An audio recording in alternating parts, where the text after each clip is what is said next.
I'm Stephanie B., owner and creator of Career Makeover Academy, and today I'm sitting down with Mauricio Olimpio, mobile tech lead at Iterative. Okay, guys, I gotta warn you that Mauricio is from Brazil, so hopefully you aren't too distracted by the sexy accent and can manage to focus just long enough to actually get something out of this interview.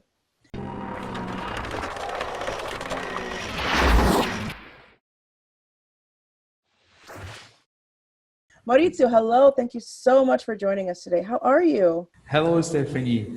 I'm very fine and very excited to talk to you and talk to your audience about my project. I'm very excited as well. And I'm really excited that you came here to speak with us because it's not just a typical boring software spiel. We're going to go a little bit behind the mask here and talk about a few things that may be slightly unconventional for some of you. So you've been involved in the planning and development of like a ton of software and software projects over the past decade or so. And now your professional and personal mission is to basically inspire people to create something better and to change the world one attitude at a time.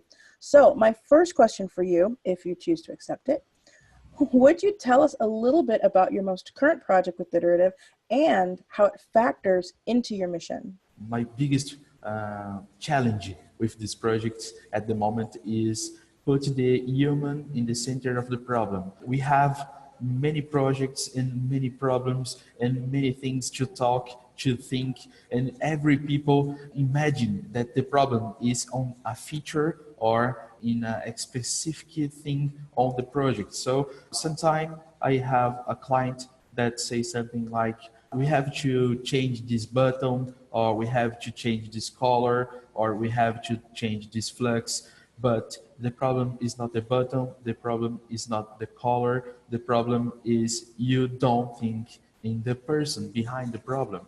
You don't think the reason why you have to change something. And when you put a human in the center of the problem, everything around will change. Not just the button, the color, or the technology that you choose to achieve your goal. So for me and for my enterprise, the big challenge is understand the problem behind the common reasons. And we go deeper in the client, in the user needs, and discover how to resolve this problem. I know that a lot of people, when they're doing software development, they have a problem distinguishing between what you want to produce, what the customer wants, and what they need.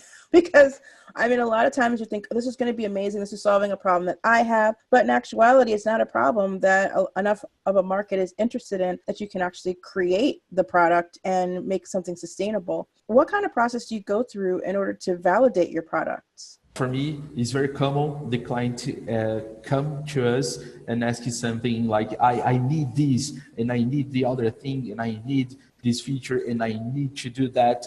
And I ever think, you need, but you need it for why?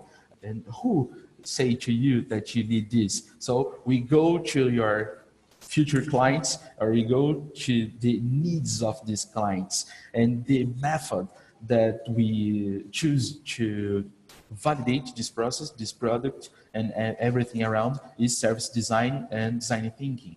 So we go to the clients, we go to the users, and we make research and discover how the people think about their problem.